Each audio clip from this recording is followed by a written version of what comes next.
Esto es Viviendo Inteligente, un podcast sobre hábitos y estilo de vida. Aquí hablaremos sobre salud, nutrición, entrenamiento y muchas otras cosas. Aquí nos fascina la ciencia, nos gusta decir las cosas como son y nos encanta darle un enfoque práctico a todo. Aquí hablamos con datos y argumentos, pero también con humor y un poco de sarcasmo. Yo soy el Dr. Santiago Espinosa y pienso que todos podemos optimizar nuestro estilo de vida y alcanzar nuestro máximo potencial. Bienvenidos a un nuevo episodio de Viviendo Inteligente. El día de hoy estoy aquí con mi maestra, la doctora Lorena Lamoglia, dermatóloga y cirujana dermatóloga y con una subespecialidad en tricología, ¿correcto?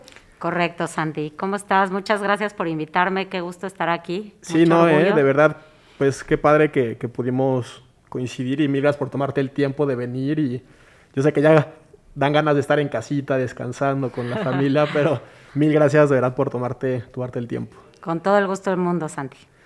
Y bueno, para los que no la conocen o los que no saben qué es la tricología, la doctora, que además de su especialidad en piel, pelo y uñas, tiene pues un especial expertise para todos los temas relacionados con el pelo. Yo ya lo vi de segunda mano porque varios de mis familiares ya son clientes frecuentes.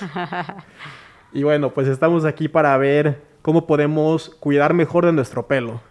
Así es. Pues sí, mira, la tricología es una rama de la derma en la cual tenemos como esta dedicación y esta pasión por todo lo que tiene que ver con el pelo.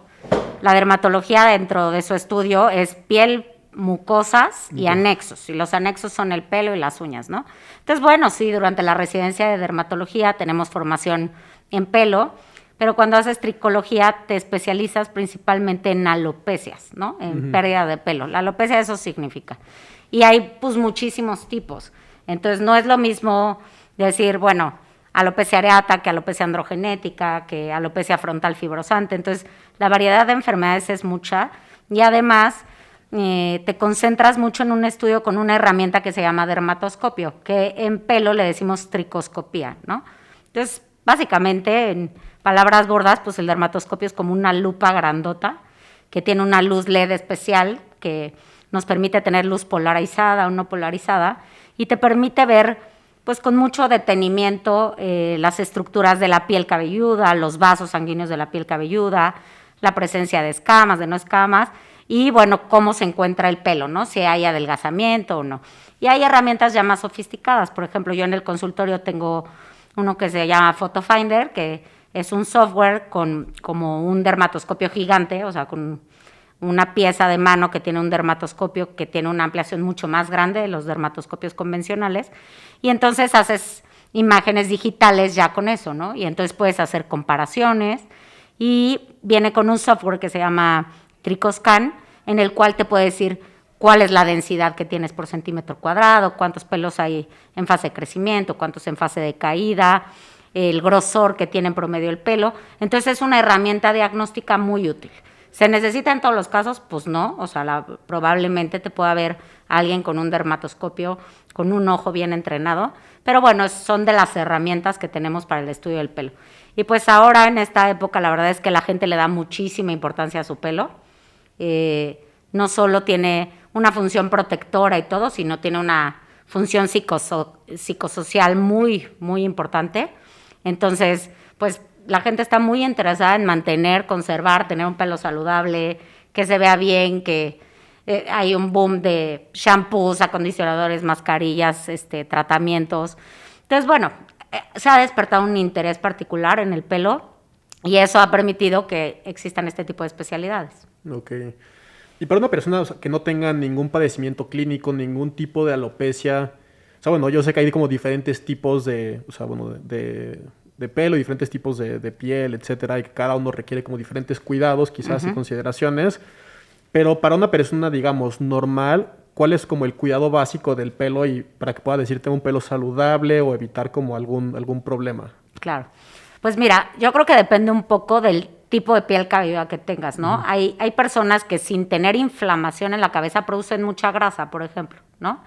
En general, los dermatólogos siempre recomendamos el lavado diario. Toda la gente que se dedica a pelo en estéticas y así te dicen un día sí y un día no, ¿no? Que porque si no se te cae y que si no se reseca el pelo. Y hay que separar mucho lo que es la piel cabelluda de la fibra del pelo, del tallo del pelo como tal, ¿no? Entonces sí, efectivamente hay productos que a lo mejor pues el tallo lo secan muchísimo y deshidratan el pelo y no te lo dejan bien, pero que son muy buenos para limpiar la piel cabelluda. Yo tengo pacientes que me dicen, no, es que a mí lo único que me quita la grasa es el sote, ¿no? O el jabón del tío Nacho o así. Bueno, porque son jabones que tienen como un pH muy alto y entonces son mejores detergentes y remueven la grasa muy bien de la piel cabelluda, ¿no? Entonces, digamos que alguien que no tiene grasa, que su pelo es completamente normal, de todos modos recomendamos el lavado del pelo diariamente. Si ese pelo, ya no hablando de la piel cabelluda que esté sana, sino que el pelo está decolorado o, bueno, muy procesado, se hacen bases permanentes, lo planchan o tiene como muchos hábitos de secado y de peinado, entonces les puedes recomendar, por ejemplo, lavar diario la piel cabelluda, pero a lo mejor un día sí y un día no, que el shampoo le caiga al resto del pelo, ¿no? Entonces así no deshidratas, o usar un shampoo para la raíz y otro shampoo más suave, sin sulfato, sin muchas cosas para el resto del pelo, y a lo mejor el día que no te lo laves, digamos, que no le caiga el resto del shampoo, pues usar nada más acondicionador, ¿no? Entonces, eso es una. 2, el acondicionador va de cajón, digo, excepto los hombres que tienen el pelo muy cortito, pero tú, por ejemplo, con tus chinos, pues probablemente sí usas acondicionador, porque si no, a lo mejor el pelo no está como manejable. Sí, yo uso. Eso tiene una razón. Haz de cuenta que los shampoos tienen aniones, son aniónicos. Entonces, los aniones levantan la cutícula del pelo y el acondicionador tiene cationes y los baja. Entonces, el shampoo está hecho para dejarte el pelo horrible. Y entonces necesitas el acondicionador para que selle las tejas de la cutícula y el pelo pueda ser un poquito más manejable. Entonces, mito que el acondicionador tira el pelo, que te vas a quedar calvo por utilizarlo. Probablemente sí, si tienes muy grasosa la cabeza, pues no aplicarlo desde la raíz, solo aplicarlo de medios a puntas, pero el acondicionador es un sí. O sea, entonces, repasando un poco tu pregunta, pues un lavado diario y buscar shampoos adecuados. Uno, para la piel cabelluda, porque tú puedes tener el pelo seco abajo, pero la piel cabelluda grasosa. Y entonces a veces deciden el shampoo en base al cabello seco, ¿no? Y entonces el pelo seco, pues a lo mejor en la cabeza no te quita la grasa, ¿no? Porque es muy nutritivo y tiene muchas ceramidas, y entonces te engrasa más la piel cabelluda. Entonces tienes que usar a lo mejor algo para la piel cabelluda y otra cosa para el resto del pelo. O si tienes, por ejemplo, lo que quieres reparar porque está muy procesado, entonces usar shampoos reparadores. Está muy de moda, por ejemplo, que no tengan sulfatos, parabenos, ni nada. Los shampoos sin sulfatos son muy buenos para la fibra capilar, pero a veces no limpian bien la cabeza. Entonces la gente con dermatitis seborreica o con grasa, les dejan la grasa, les dejan escamas. Entonces a lo mejor en esos casos utilizar 1 o 2 veces por semana algún shampoo normal del súper con sulfatos para que te limpie bien y que no se formen escamas y el famoso build-up así que tiene el pelo, ¿no? No es como tal, pero como tal hay ingredientes que se deben evitar en un shampoo o más bien son como esas consideraciones de que no sé qué tanto, o sea, los sulfatos, los parabenos. Pues mira, los parabenos sí hay como muchas publicaciones de que sí pueden ser carcinogénicos y demás, pero los sulfatos básicamente no es que sean tóxicos ni te van a hacer mal, ni, o sea, pero son shampoos que son un poco más agresivos, por ejemplo, con el pelo, con el tallo, ¿no? Y, por ejemplo, los que tienen siliconas, el pelo lo dejan pesado o así. Entonces, por ejemplo, las de pelo chino, hay una tendencia muy importante a que se utilicen shampoos sin siliconas, ¿no? Entonces, depende un poquito lo que necesites, pero yo creo que encontrar un buen shampoo es básico, o sea, que digas, no es una fórmula. No es que le va a caer súper bien a todo el mundo. Hay uno que te cae bien porque tiene ciertas particularidades tu pelo. Puede estar más poroso y necesita reparación la cutícula, o puede ser un pelo completamente normal y al revés, no necesitas elementos pesados, ¿no? Un ejemplo fácil, a veces cuando vas de viaje, no sé si te pasa que vas a una playa o algo y no te puedes peinar. O sea, hay lugares en los que el pelo está indomable, hay otros en los que te peinas muy fácil por la dureza del agua. Lo mismo pasa con los shampoos, ¿no? Y más o menos, ya como haciendo una pregunta muy relacionada con mis temas en general, ¿cómo impactan los hábitos de una persona en términos de nutrición, en ejercicio y, pues bueno, digamos, alcohol, cigarro? ¿Qué tanto esto se refleja en el pelo? Tiene mucho que ver, o sea, la raíz del pelo, o el bulbo que se encuentra por debajo de la piel cabelluda, pues está vivo, ¿no? O sea, tiene células en reproducción constante, igual que cualquier célula que se reproduzca en el cuerpo. Entonces también está sujeto a varias, pues, factores externos que lo afecten, ¿no? Puede ser la contaminación, el tabaquismo, el que tengas levaduras, otras cosas como la dermatitis seborreica. Entonces, bueno, la nutrición en particular, tú sabes muy bien que todos los alimentos que tienen capacidades antioxidantes o que tienen esas facultades, pues también van a ser scavengers de radicales libres a nivel del folículo piloso.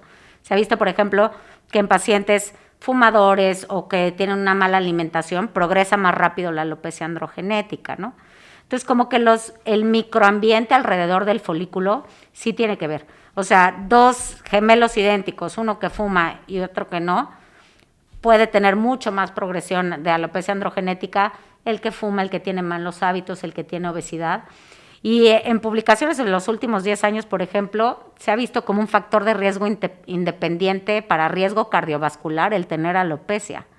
Entonces, vaya, se ha relacionado la alopecia del vértex con el diámetro de las coronarias. Entonces, hay muchos estudios así de cómo esa pequeña inflamación puede afectar a nivel de piel cabelluda y puede estar relacionada con inflamación en otras partes del cuerpo. Entonces, un poquito es así, ¿no? O sea, si tú tienes una dieta sana, sin tabaquismo, haces ejercicio, pues va a haber mejor circulación a nivel de la piel cabelluda.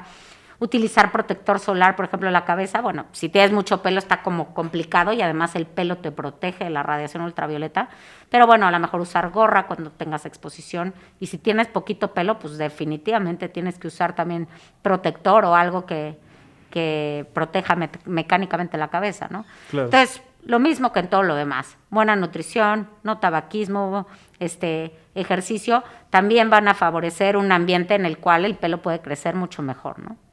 Sí, es que yo no sé cómo lo veas tú, pero creo que a veces sí se cae, por lo menos muchos hombres que yo conozco, caen ya luego en un tema como de, no sé, resignación a ya me voy a quedar calvo, o ya, o sea, como que para qué le intento. Y honestamente yo, digo, seguramente tengo un sesgo en esta área, pero la mayoría de la gente que conozco, no sé, de 40, 50 años, que ha sido como muy sana, digamos, en términos de nutrición y ejercicio a lo largo de la vida, creo que no, o sea, ahorita no se me ocurre ninguna persona como que haya cuidado así sus hábitos y que esté ahorita con un problema realmente grave de alopecia. Digo, a excepción de mi papá, que seguramente va a escuchar esto y lo conoces, pero él primero yo creo que se quedó calvo y después yo creo que o sea, como que pasó. Cambia los estilos de vida. Sí. Pues mira, es difícil ser tan categórico en eso, porque si hay una alopecia androgenética importante en la familia, pues muchas veces ya cuando tienen esos hábitos ya tienen algo de alopecia, ¿no? Claro. Pero definitivamente si comparas el que lo hace y el que lo no, o sea, si los pudieras parear con el diferencia en el estilo de vida, seguramente verías cosas significativas, ¿no? Ahora, importante, justo en el medio que te mueves, sí hay cosas que pueden acelerar, por ejemplo, el uso de anabólicos pueden acelerar la alopecia androgenética. Entonces, anabólicos, o sea, todo lo que tenga que ver con testosterona, hay que echarle mucho ojo a esas cosas porque eso sí puede aumentar la progresión de una alopecia androgenética, ¿no? Entonces, bueno, es un medio muy saludable, pero también hay a veces algunas sustancias que se utilizan en el medio que, bueno, nos pueden meter el pie. Y justamente creo que este es un tema que a una gran parte de la audiencia le va a interesar, que es la alopecia androgenética. Creo que, digo, de entrada creo que un gran porcentaje de mis seguidores son hombres y muchos justamente tienen pánico a quedarse calvos. Entonces, no sé si nos puedas platicar un poquito más de cómo es la alopecia androgenética o sea, más o menos qué factores participan. Pues lo primero es decirles que no están solos. Yo platicaba contigo antes de que empezáramos a grabar que las estadísticas en alopecia androgenética masculina van así según la década de la vida, ¿no? A los 30 años el 30% tiene, a los 40 el 40%, a los 50 el 50% y así, ¿no? Entonces, pues bueno, un gran porcentaje de la población va a tener. Lo que pasa es que pues hay gente que tiene la suerte que solo hace entradas, que esa es su alopecia androgenética, pero hay el que hace en la parte de arriba, en la coronilla. Entonces hay diferentes presentaciones clínicas, digamos, de la alopecia androgenética. Hay quien hace más del vértex, hay quien hace más de las entradas, hay quien hace todo completo, y hay algunos que nada más se quedan ralitos y como que nunca se quedan pelones, ¿no? Entonces, ¿qué pasa en la alopecia androgenética? Se llama androgenética no porque tengas más andrógenos, Lo que quiere decir es que en ciertas zonas que le llamamos andrógenos dependientes, que es en la parte frontal, en la parte en medio, que le llamamos la parte frontoparietal, y el vértex, que es la parte posterior, o sea, prácticamente se respeta como una hebilla, que les digo que es como la del fraile, ¿no? Hacia los lados y en la parte occipital. Ahí los pelos son más sensibles a los andrógenos que producimos. Han habido estudios y a los pacientes con alopecia androgenética no es que tengan niveles más altos de testosterona, simplemente en ese pelo tienen receptores que son más susceptibles al efecto de los andrógenos que ya producen, que principalmente es la testosterona y la dihidrotestosterona. Entonces tú produces tus andrógenos normales en la vida y ahí hay unos receptores que llega el andrógeno y entonces van haciendo que la fase del pelo de crecimiento se vaya acortando y acortando y acortando, y eso va haciendo que el pelo se miniaturice. O sea, el pelo no se cae. La gente llega diciendo, es que se me cayó el pelo. De hecho, los pacientes de alopecia androgenética pura, porque luego hay combinaciones, no te dicen, es que dejo el pelo en la almohada, lo dejo en el lavadero, o sea, lo dejo en todos lados, como otros tipos de alopecia. Te dicen, no sé a dónde se fue mi pelo, pero los últimos 20 años me quedé pelón. O me di cuenta en una foto que me tomé en una boda y ya estoy súper pelón. Es algo crónico que va pasando y se va adelgazando. Entonces, siempre y cuando el pelo esté ahí y esté delgado, lo podemos recuperar. A lo mejor no al 100%, a lo mejor no puedes tener la melena que tenías a los 25, pero sí puedes recuperar en un 70 o un 80% con tratamientos, siempre y cuando el pelo esté ahí. ¿Cuál es el problema? Los que tienen alopecia androgenética hace 20 años, pues ya hay zonas en las que ya hay cierre del orificio folicular y entonces ahí ya no podemos recuperar pelo, ¿no? Entonces, pues pánico no, porque si tienes un tratamiento a edades tempranas, yo tengo pacientes que llevan 30 años con tratamiento de alopecia androgenética, digo, no empezaron conmigo porque no estoy tan grande, aclaro a la audiencia, pero que a lo mejor empezaron hace 20 años tratamiento, les hemos seguido dando y tienen pelo normal y eran ya pacientes que tenían una alopecia importante, ¿no? Entonces, ahora tenemos muchas herramientas. Yo creo que el que se queda pelón es porque quiere, básicamente. Y más o menos, digo, obviamente sin invitar a la automedicación, pero más o menos como cuáles son las opciones de tratamiento, por dónde va la cosa ahorita. Mira, prácticamente tenemos disponibles tratamientos tópicos, tratamientos sistémicos y tratamientos ahora que son intralesionales, ¿no? Bueno, inyectados, pues. Entonces, los tratamientos tópicos, el rey de los tratamientos, y no los invito a la automedicación porque pues están allá afuera y se venden sin prescripción, ¿no? Pero es el minoxidil. El minoxidil sigue siendo el estándar de tratamiento de alopecia masculina y femenina, es una maravilla, pero tiene un problema. El minoxidil es muy celoso. Tú empiezas el minoxidil, mejoras, lo suspendes y no te quedas ahí, pierdes todo lo que ganaste. Entonces, tengo muchos pacientes que llegan y me dicen, sí usé minoxidil, pero 2 años, o sea, sí me funcionó, pero luego cuando lo suspendí se me cayó. Pues sí, es muy importante en alopecia androgenética, lo que yo siempre les explico es, tienes una enfermedad. Es como si te digo, tienes diabetes, te vas a tener que tomar tus medicamentos o te vas a tener que poner insulina. Bueno, tienes alopecia androgenética, no quieres tener alopecia androgenética, tienes que estar en tratamiento. No hay una cura, si lo suspendes se te va a caer, ¿no? Entonces, ese es el principal, pero ahora también tenemos, por ejemplo, minoxidil tópico. Y hay otras cosas, Aminexil y muchas otras que la verdad es que no se comparan con la eficacia de esos 2 tratamientos tópicos. Luego tenemos los tratamientos sistémicos que les llamamos antiandrógenos. Lo que hacen es bloquear la conversión de la testosterona en dihidrotestosterona, que es más potente que la testosterona, y entonces lo que hacen es inhibir esa conversión. Y son tomados, ¿no? Esos medicamentos se descubrieron porque se daban para problemas de próstata. Y entonces se dieron cuenta que los pacientes que los trataban por el crecimiento de la próstata les salía pelo. Entonces dijeron, bueno, a ver, vamos a buscar una dosis que no tenga tanto que ver con la próstata y que nos funcione de todos modos para pelo. Y así es como se empezaron a usar estos medicamentos, ¿no? Que son el finasteride y el dutasteride. Tiene una serie de efectos adversos, es algo que tienes que platicar con los pacientes. Yo les recomiendo no automedicarse ese tipo de medicamentos, no automedicarse porque pues hay que hablar súper bien de los efectos secundarios, qué cuidados tenemos que tener. A veces es mejor uno que otro en algunos pacientes, pero generalmente si tienes, por ejemplo, alopecia en la coronilla, además de minoxidil necesitas tratamiento tomado para tener una buena respuesta, ¿no? Ujú. Hay pacientes que sí les puedo decir, ¿qué prefieres? ¿Aplicado o tomado? Porque hay quien te dice, yo no me voy a poner una loción todas las noches. No hay forma, se me olvida, yo voy de antro y a qué hora y... Ok, entonces empecemos la pastilla.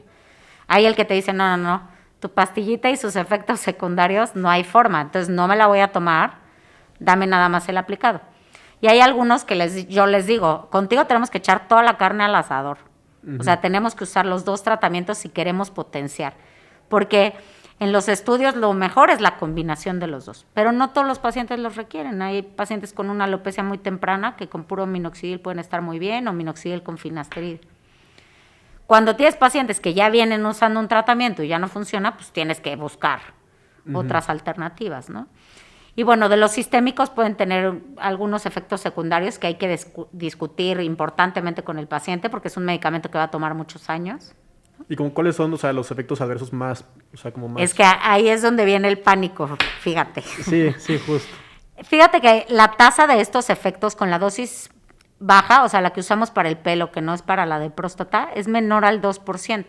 Pero justo en varones, que generalmente están en edad reproductiva, pues son disminución del apetito sexual, disminución en el volumen de eyaculación e impotencia.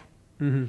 Entonces, yo la verdad tengo mucha experiencia con estos medicamentos, nunca he tenido un caso de impotencia, pero bueno, en el 95% de los casos hay reversibilidad, ¿no? Pero sí hay algunas publicaciones ahí en Estados Unidos que sí hay síndrome post-finasteride, que si algunos se quedaron con impotencia o no. Tú conoces la FDA, esa es mi opinión. Si realmente hubiera impotencia irreversible, no se permitiría para un uso, digamos, cosmético, que es la alopecia, utilizar finasteride, ¿no? Claro. Entonces son de estas demandas colectivas, pacientes que a lo mejor tienen 50 años, que ya están en edad en la que también la disfunción eréctil es muy frecuente, entonces es difícil decir, fue el medicamento, ¿no? Sí, claro, ya tienen diabetes, igual temas ya vasculares. Otras cosas.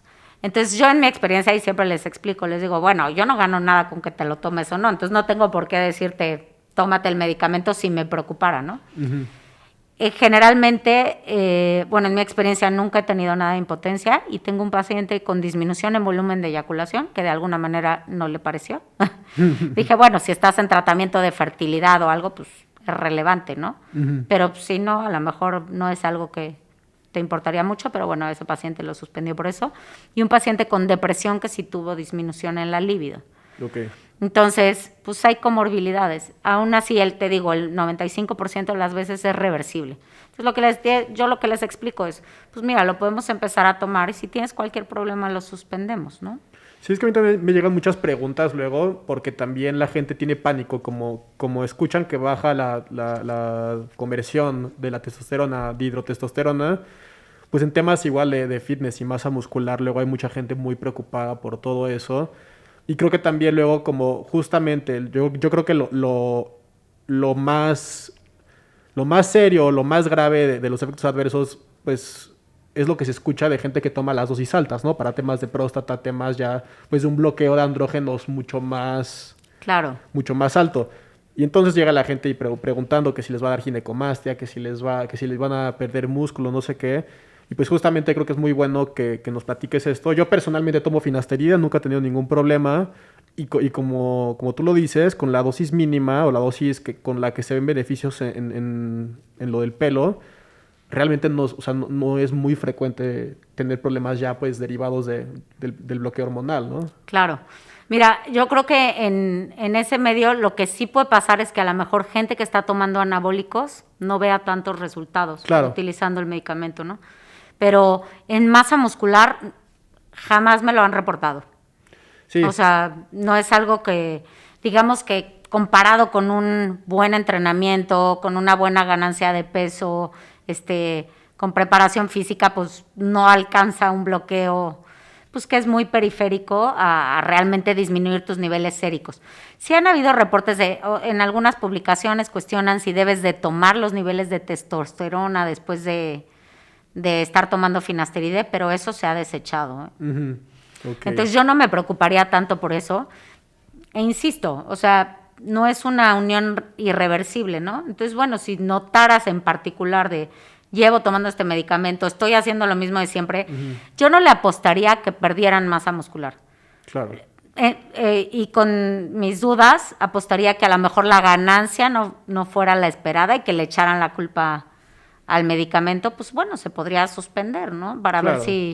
si va por ahí, pero la verdad es que no lo encuentras ni siquiera en las publicaciones, ¿no? Sí, yo igual tengo, o sea, coincido completamente. Realmente creo que pues, es un tema de que la gente escucha algo sobre la testosterona y automáticamente ya están extrapolando.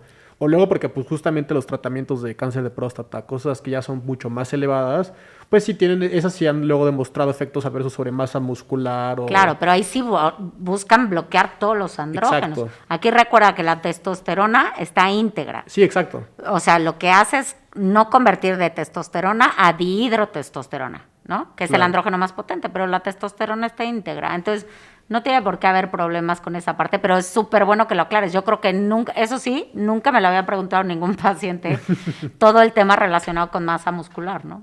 Ya. Sí, como tú dices, además es un tema bien prevalente en el medio, ¿no? Como la preocupación. Claro. No, o sea, yo creo que nada como quedarte pelón, o sea, Sí. haz 10 push-ups más y ya, o sea, Exacto. no te quedes pelón, ¿sabes? Concuerdo. Y te decía que además hay unos que son tópicos. Ahora, por ejemplo, hay dutasteride inyectado. Ok. Entonces se puede dar en mesoterapia, o sea, tú utilizas como un dispositivo que hace micropunciones en toda la cabeza, como el Dermaroller o el Dermapen, y después pones en la superficie el líquido del dutasteride, que es un líquido que puede ser inyectado.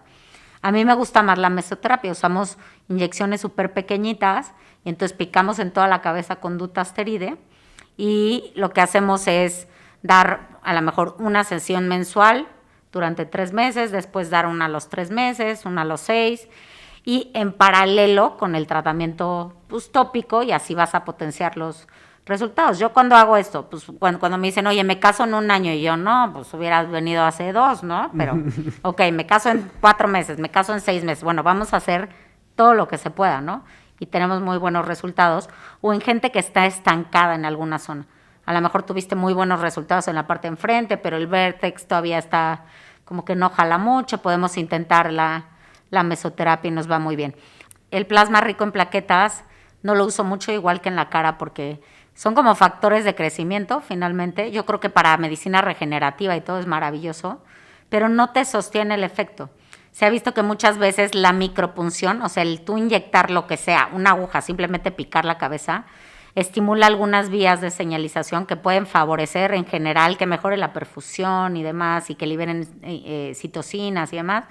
Entonces, ¿qué tanto es el plasma y qué tanto es la inyección?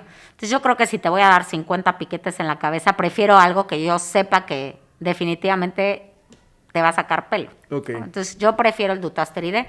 Hay gente muy defensora del plasma, pero generalmente son sesiones mensuales y mes, y mes, y mes, y mes. Y yo la verdad es que prácticamente no lo utilizo.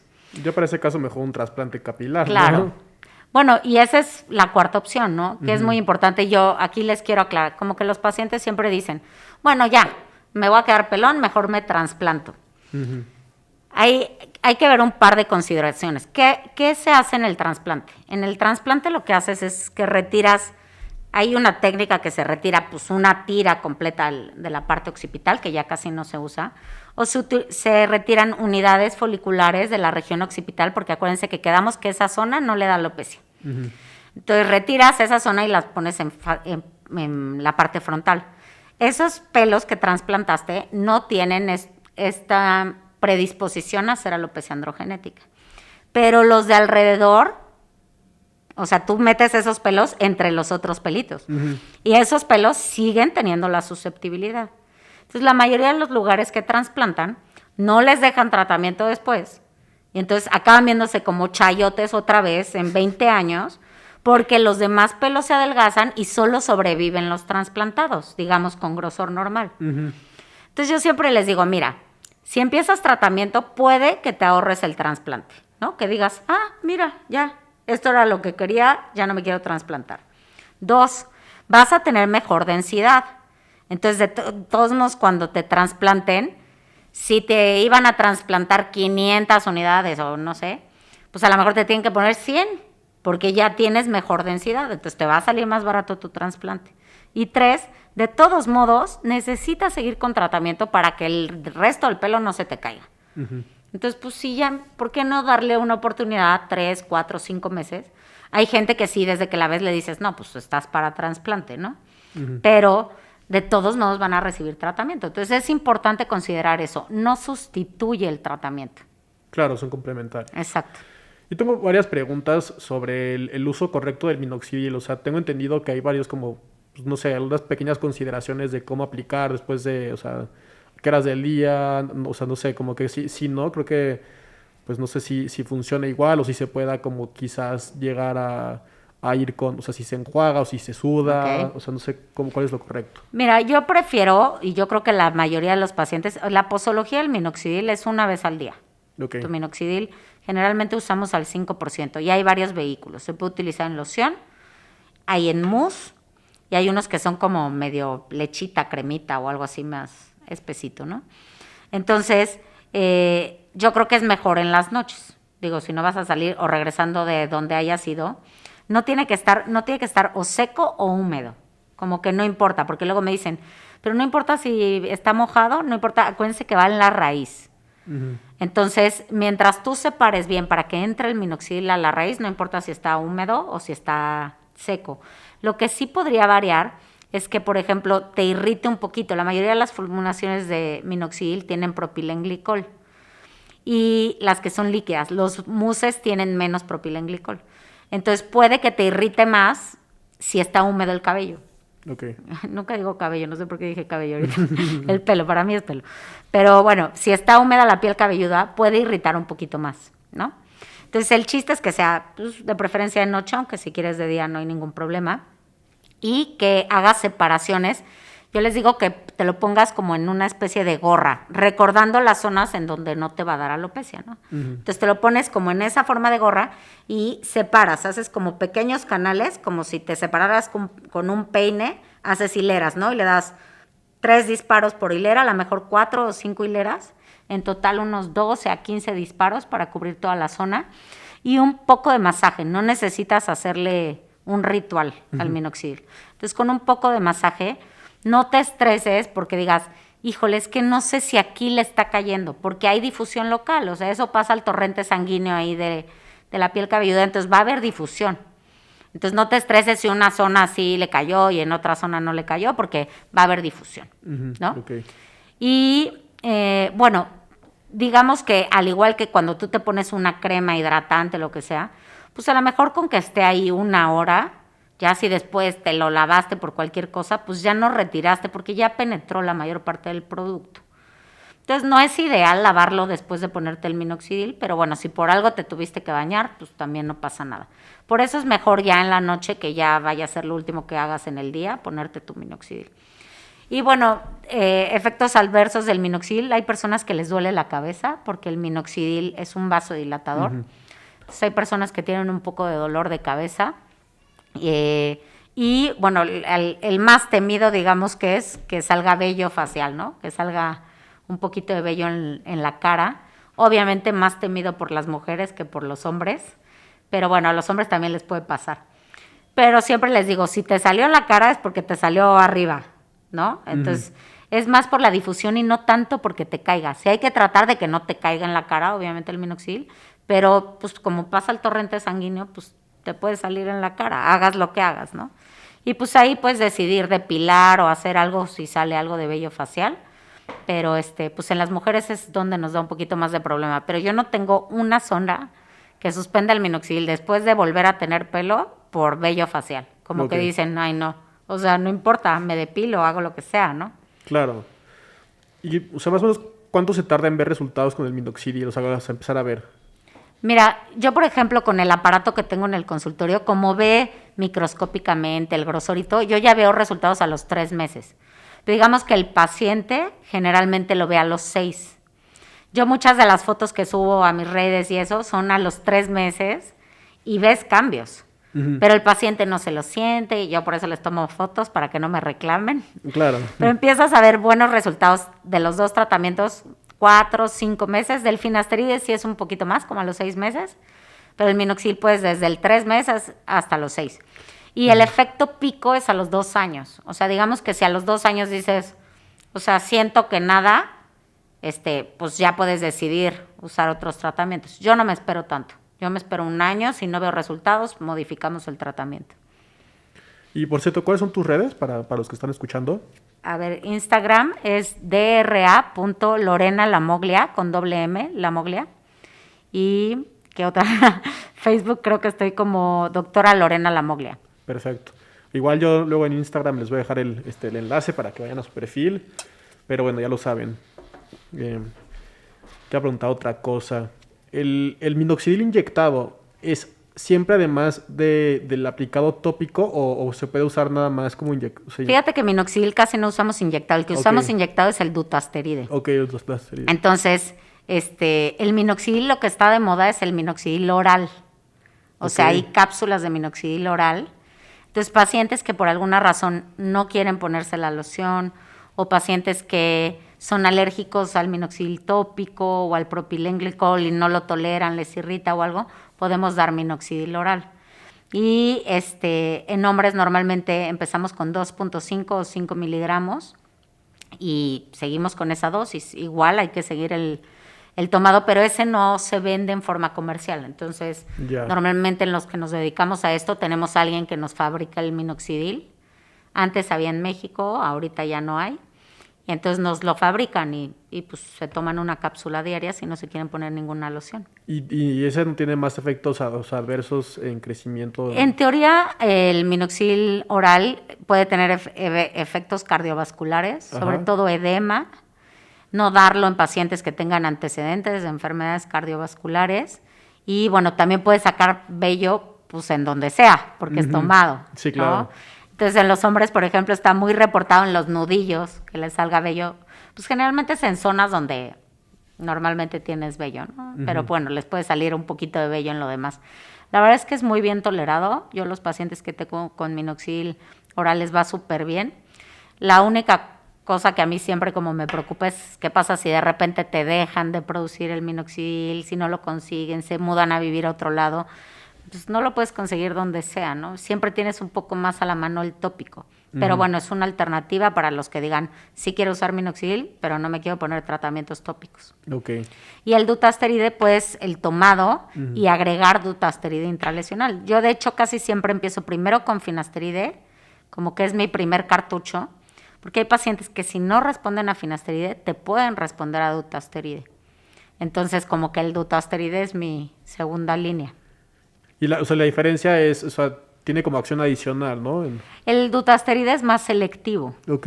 Entonces, en teoría es un poquito más potente que el finasteride.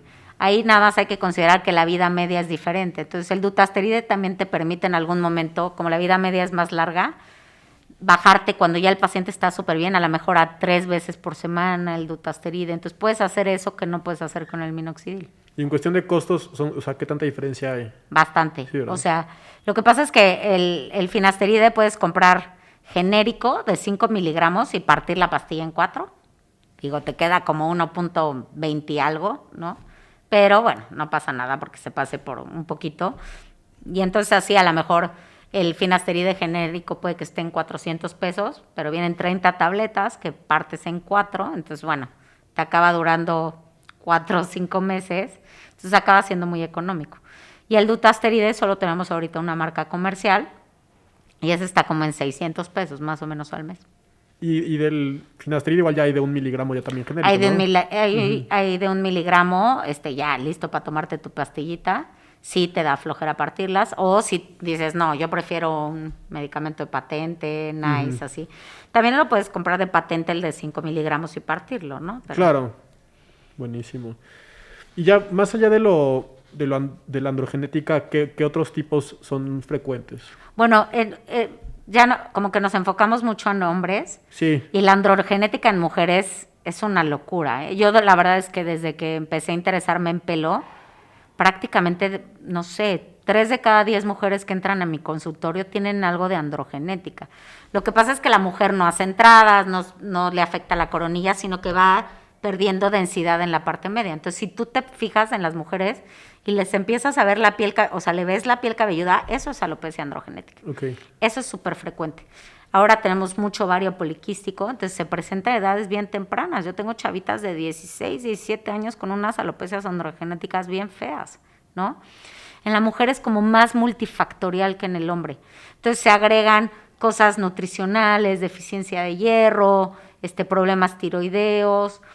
En la mujer la parte hormonal no es, o sea, por ejemplo, las premenopáusicas no te responden tan bien a finasteride. Entonces en ellas usamos más antiandrógenos, usamos más anticonceptivos, usamos espironolactona, que es como un antihipertensivo, pero bloquea andrógenos, usamos también minoxidil. O sea, esa parte la seguimos usando, pero no tenemos esta herramienta de finasteride y dutasteride a pasto. Mucho más complicado tratar la alopecia androgenética femenina. Y el minoxidil, pues es como un poco menos tolerable el vello facial, ¿no? Que en un hombre. Claro. Entonces, es un poquito más complicado. Pero esas es básicamente las dos cosas más frecuentes que vemos. Y bueno, a partir del COVID, de por sí ya lo veíamos, pero a partir del COVID es una locura lo que es el efluvio telógeno. El efluvio telógeno básicamente es la persona que te llega y te dice, no es que tenga menos pelo, es que se me cae. O sea, lo dejo en el lavabo, en la almohada, toda mi casa está llena de pelos, tapo las coladeras, ¿no? Es una caída importante. Todos perdemos alrededor de 100 pelos al día. Estas personas obviamente tienen mucho más de esa pérdida y básicamente se produce, el pelo tiene 4 fases de crecimiento. Una que se llama anágeno, en el que está el 85 o el 90% del pelo. Una que está en catágeno, en el que está más o menos el 2 a 3%. Telógeno, que es la fase de caída, que es menor al 20%, es un 15% más o menos. Y exógeno, el pelo se cae, se cae como el puro tallo y vuelve a bajar el bulbo y forma un nuevo pelo. Uh-huh. Entonces, ese es el ciclo normal del pelo. ¿Qué es lo que pasa? El pelo, ya dijimos que es súper importante para nosotros, digamos que psicosocialmente, sexualmente, ¿no? Pero para el cuerpo, pues no le puede importar menos, ¿no? Ya no nos sirve el pelo. Entonces, cuando el cuerpo se encuentra en alguna situación de estrés, llámese medicamentos, embarazo, lactancia, problemas tiroideos, déficit nutricionales, bypass gástrico, pérdida de peso importante, ejercicio intenso, ahorita te voy a dar un par de ejemplos. Uh-huh. Obvio no, si tú Santifit obviamente haces 8 horas diarias desde hace mucho, uh-huh. Pero luego hay gente de, hola, amanecí y quiero hacer un triatlón en un mes, ¿no? Y entonces de no entrenar nada, pasan a 4 o 5 horas de entrenamiento diarias, y esa gente pierde pelo. Y entonces, cuando el pelo está en esa situación de estrés, el cuerpo le dice, ¿sabes qué? Ahorita no me puedo hacer cargo de ti, obviamente tengo otra chamba acá afuera, te voy a mandar a la fase de reposo. Y después de la fase de reposo es harakiri, la que sigue es la de caída, y, o sea, ya de ahí se va, ¿no? Entonces, esta serie de factores que tenemos, te llega el paciente y pues hay que averiguar qué factor podemos corregir, ¿no? Para regresar a esa homeostasis y que el cuerpo le pueda volver a dedicar tiempo al pelo. Entonces yo les digo, por ejemplo, en las mujeres, ¿no? La deficiencia de hierro. Yo te hago una biometría y tu hemoglobina puede estar completamente normal. Pero las mujeres a veces llevamos 15, 20, 30, 40, 50 años menstruando, ¿no? Uh-huh. Y entonces, hay un déficit de hierro crónico que puede no traducirse en la hemoglobina, pero los depósitos de hierro que se traducen con la ferritina pueden estar bajos. Y si el hierro, los depósitos están bajos, no le llegan al pelo. Lo mismo pasa con la vitamina D. Lo mismo pasa con enfermedades tiroideas. O sea, si no hay hormonas tiroideas circulantes para el resto de las funciones del cuerpo, pues no se van a ir al pelo y entonces pierdes pelo, ¿no? Con lo que te decía el ejercicio, estos entrenamientos extremos, ¿no? O en época, por ejemplo, físico-constructivistas, en época de que se marcan y que están a dieta y bajan 10 kilos y no comen y además el ejercicio, pierden pelo después de una competencia. Un estrés intenso. Claro. La hipoteca de mi casa, se murió mi papá, ¿no? Es suficiente para que pierdas pelo. El posparto es súper frecuente, o sea, prácticamente todas las mujeres después de dar a luz o después de que dejan la lactancia también hay pérdida de pelo. Y ahorita el COVID. A los mes y medio a 3 meses de que tuviste COVID, viene una pérdida de pelo. No siempre correlaciona con la severidad del COVID. Ahora, ya dijimos los factores. Agrégale a tuviste COVID, estuve hospitalizado, intubado, me dieron anestesia y me dieron 17 fármacos, pues vas a tener una alopecia muy intensa, ¿no? Entonces ahorita eso es un boom. Vemos muchísima efluvio telógeno, se llama esta enfermedad, porque hay un aumento en la fase del telógeno, que es la fase de caída, y pues prácticamente todos los pacientes con COVID tienen un poquito de aumento en la caída y hay algunos que tienen un efluvio telógeno muy importante, ¿no? Ok. Y aquí, o sea, en alguien que tiene efluvio telógeno, ya sea por un tema de COVID o por un tema de estrés psicosocial, ¿cuál es como, no sé, o sea, como tú lo dijiste más temprano, la alopecia androgenética es muy progresiva y tu pelo más bien desaparece, pero nunca lo ves así en la almohada, no lo ves en la ropa y en cambio este tipo de alopecias, si vas viendo el pelo así literalmente se cae como con montones, ¿no? Como cuál sería un dato o cómo tú le dirías a alguien que es ya momento pues de sí ya como investigar más allá, o sea, en qué momento tú ves que ya no es normal o que ya... Yo les diría, mira, la verdad es que son pacientes que aunque hables por teléfono y le digas, esto es completamente normal, van a ir. Uh-huh. Yo tengo unos Kleenex ahí en donde está mi escritorio y prácticamente 2 tipos de pacientes uso los Kleenex, ¿eh? Uh-huh. Los Kleenex los uso para acné en algunos adolescentes y para los que pierden pelo. Estos pacientes llegan devastados, ¿no? O sea, es que estar viendo mechones, verdaderamente te estás viendo calvo. Lo mismo pasa con los de alopecia areata, por ejemplo, ¿no? Uh-huh. Pero bueno, me refiero a los que pierden pelo. Sí. Y entonces, son pacientes que aunque les digas, no, hombre, tuviste COVID, es normal, van a ir. Uh-huh. Porque necesitan que los revises, que los explores, que les digas si sí es normal esa cantidad, okay, ¿no? Normalmente, si tienes algo que te... como muy evidente, me hice un bypass gástrico. Los de bypass gástrico se les cae, que no tienes una idea. Me hice un bypass gástrico y 3 meses después empecé con una pérdida importante de pelo, pues probablemente tienen que recuperarse nutricionalmente, metabólicamente, el estrés quirúrgico, ¿no? La pérdida de peso importante, dietas muy restrictivas pueden hacerte perder pelo. Déficit calórico importante, déficit de proteínas. Ahorita que todo el mundo está en moda ser vegano, tienen que checar cuánta proteína neta consumen, ¿no? Claro. O sea, si están sustituyendo la cantidad de proteína que tomarían en forma animal con la dieta vegana, ¿no? Que no es fácil alcanzar pues niveles de proteína altos con una dieta vegana, ¿no? A menos que sí le eches muchas ganas. Claro.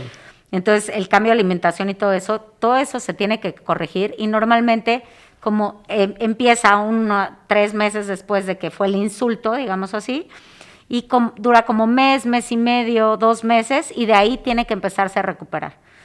Es un problema que no se destruye el folículo, no se miniaturiza, entonces no tiene por qué no recuperarse.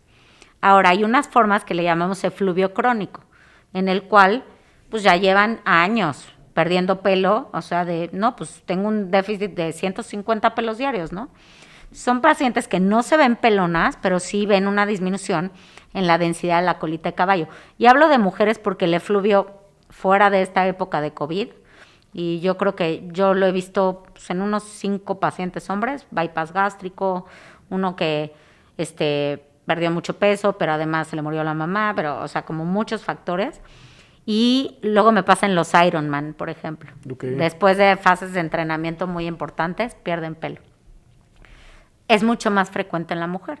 Y justamente es por esto que te digo que como que involucra muchas cosas, hormonales, déficit nutricionales. La mujer come diferente al hombre, ¿no? La mujer es mucho más restrictiva en la dieta, cuida más la ingesta calórica, como que a veces la proteína no la consume mucho, le tiene miedo a la proteína. Entonces, tiene como muchos factores que están involucrados. El pelo es más susceptible. Entonces, es más fácil que haya efluvio en mujeres. Ok. Y ahorita justamente tenía esa duda y se me había olvidado preguntarla. O sea, creo que hay muchos suplementos que venden para temas del pelo, etcétera. Y creo que la gran mayoría, bueno, yo no sé si hay alguno que realmente tenga efectividad, pero la gran mayoría son realmente como, pues, puro placebo, ¿no? Sí. La biotina, no sé. Pues mira, la biotina es el gran mito, o sea, es como el complejo B para un tic o porque estás cansado que te mandan Bedoyecta, ¿no? Claro. Y me llegan con unos acnés que me quiero morir por su complejo B. Les mandan para todo complejo B. Igual es la biotina para el pelo. En realidad, estudios de biotina para el pelo todos han demostrado que no sirve a menos que tengas deficiencia de biotina, Que es raro, ¿no? rarísima. O sea, tienes que tener prácticamente un déficit genético de biotinidasa. Bueno, en algunos atletas, fíjate, Por consumo de huevo, ¿no? de claras de huevo, Sí. claras crudas, sí te pueden secuestrar Por la vidina. exacto, la vidina, mira tú muy bien. Eso sí te puede secuestrar la biotina, pero vaya, no es frecuente. Y se ha visto que para pelo no sirve. Para uñas, hay un estudio por ahí que para uñas frágiles un poquito, entonces es el mito más grande del universo. Yo uso suplementos en efluvio telógeno, en alopecia androgenética no uso, en alopecia areata no uso, excepto vitamina D. Vitamina D sí se las corrijo, en todos corrijo vitamina D, que ahorita si quieres platicamos de eso, es súper importante para el ciclo del pelo. Bueno, para todo. Pero hay algunas que son como superóxido dismutasa, que traen, ¿cómo se llama? Antioxidantes. Yo uso mucho de proteoglicanos de alga, que tiene un par de estudios pues decentes. Entonces, no hay mucha evidencia, pero el paciente quiere tomar algo. Claro, lo piden, sí, siempre es que puedo tomar. Entonces, si quiero tomar algo, bueno, algo que yo sienta que tiene un poquito más de evidencia, ¿no? Probablemente no sea la panacea. En esos casos a veces ya no sabes qué funcionó, haces varias intervenciones, entonces ya no sabes qué fue lo que funcionó. Por ejemplo, últimamente uso mucho un shampoo que tiene CBD, que les mando a los de efluvio telógeno, los desinflamo. En algunos llego a tomar minoxidil oral, tópico no, porque pues sí les sale pelo, pero cuando se lo suspende se les vuelve a caer. Entonces, como que hacemos varias intervenciones, corregimos déficits y a veces es el tiempo lo que realmente quita el efluvio, ¿no? Pero en los crónicos sí necesitas como corregir esos desbalances. Y nos decías de la vitamina D, que para esto es muy importante para el ciclo del pelo. Para todo, Santi. O sea, la vitamina D tiene 1000 estudios, es como el maestro de ceremonias de muchas funciones en el cuerpo, ¿no? Se ha visto que está relacionado con autoinmunidad. En COVID hay un estudio reciente que, por ejemplo, los niveles de COVID de vitamina D pre-COVID pueden predecir la severidad del COVID. Osteoporosis, hay una epidemia de osteoporosis refractaria a todo porque llevan muchos años con deficiencia de vitamina D. Y bueno, entre las prácticas que son muy saludables y aconsejables de protegerse del sol, pues recibimos a lo mejor poca radiación ultravioleta, que es lo que nos ayuda a sintetizar la vitamina D. Entonces ahora hay que usarla en forma de suplementos. Yo te puedo decir, en mi experiencia, las pacientes del pelo, yo creo que el 95% tiene déficit. Y no creo que sea por el pelo. Yo creo que si aleatoriamente le pedimos a la mayoría de las personas niveles de vitamina D, es una deficiencia que encuentras muy frecuentemente y es una vitamina muy fácil de suplementar y que no te da muchos problemas de hipervitaminosis, o sea, que el exceso del suplemento te vaya mal, ¿no? Sí tienes que tener consideraciones dependiendo del déficit, qué dosis dar de la vitamina D, pero en general es muy prevalente la deficiencia de vitamina D y sirve para todo. Te decía, enfermedades autoinmunes, cardiovascular, para Alzheimer, para lo que se te ocurra. Es algo que no quieres tener bajo. Entonces, a estos pacientes casi siempre acaban suplementados de vitamina D. En las mujeres casi siempre acaban suplementadas con hierro durante una temporadita y les hago screening de TSH para ver si hay problemas en tiroides. Buenísimo. Sí, con la vitamina D, como tú dices, realmente es bien difícil llegar a toxicidad. O sea, ya es la gente que toma más de 4,000, 6,000, o sea, al día, pero realmente con la dosis normal, bueno, o sea, la dosis normal para reponer a niveles normales es rarísimo, ¿no? Llegar a niveles tan altos. Sí, pero, o sea, yo sí creo que si ya vas a subirte al barco de tomar por siempre vitamina D, yo les diría, ay, tómense un nivel para que vean cómo estás, ¿no? Claro. Porque si es diferente la dosis, luego se compran un suplemento en Estados Unidos de 12,000 unidades y pues sí pueden tener hiperparatiroidismo, o sea, tampoco es sí, tomar 12,000 al día es que justamente, pues sí, por eso lo digo, porque hay muchísima gente que entra ya, escucha que algo sirve y automáticamente entran ya en eso de más es mejor. Y justamente pues con la vitamina D creo que hay muchísimos esquemas diferentes. Hay gente que tiene esquemas semanales, esquemas que se toman, no sé, en un solo día 50,000 unidades. Pero obviamente pues son esquemas que tienen no sé, unos intervalos mayores entre dosis, ¿no? Claro. Yo para no complicarme la vida, yo prefiero tomar una dosis como fija todos los días, relativamente Claro. baja, que andar usando esquemas, no sé, como semanales, me hacen como un poco más, bueno, o más intermitentes, me hacen un poco más como difíciles pues, de Sí, una cuadrar. dosis más de mantenimiento que de suplementación, ¿no? Entonces, Sí, yo creo que si ya vas a decir, bueno, voy a tomar esta vitamina, va a ser uno de mis suplementos de cabecera, pues vale la pena checar cómo estás. A lo mejor estás perfecto, entonces quiere decir que tú, o sea, lo estás medio haciendo bien. Entonces, si quieres tomar, puedes tomar una vez a la semana una de estas formulaciones de 4,000 unidades, o puedes tomar 400 unidades diarias, que es una dosis como de mantenimiento, ¿no? claro, Entonces, totalmente de acuerdo. Bueno, pues creo que fue un gran episodio. Yo espero que los hombres que escuchen esto se queden más tranquilos o por lo menos con más claridad para saber qué hacer. Y bueno, para que no se esperen más bien, ¿no? Para que ya antes de que lleguen al punto de estar pelones, vayan con alguien como la doctora. Yo les recomiendo altamente su consulta y no lo digo porque está aquí y me siento comprometido. Realmente mis familiares que están pelones van con ella y realmente les ha ido muy bien, así que pues ustedes sabrán. Y bueno, yo sigo con mi pelo todavía porque le hago caso, entonces de verdad, muchísimas gracias. Creo que fue súper, súper valioso para todos escuchar esto. Y pues bueno, esperemos tenerte pronto por acá. claro, cuando quieran platicamos de cualquier otra cosa, Santi. Muchas gracias por la invitación.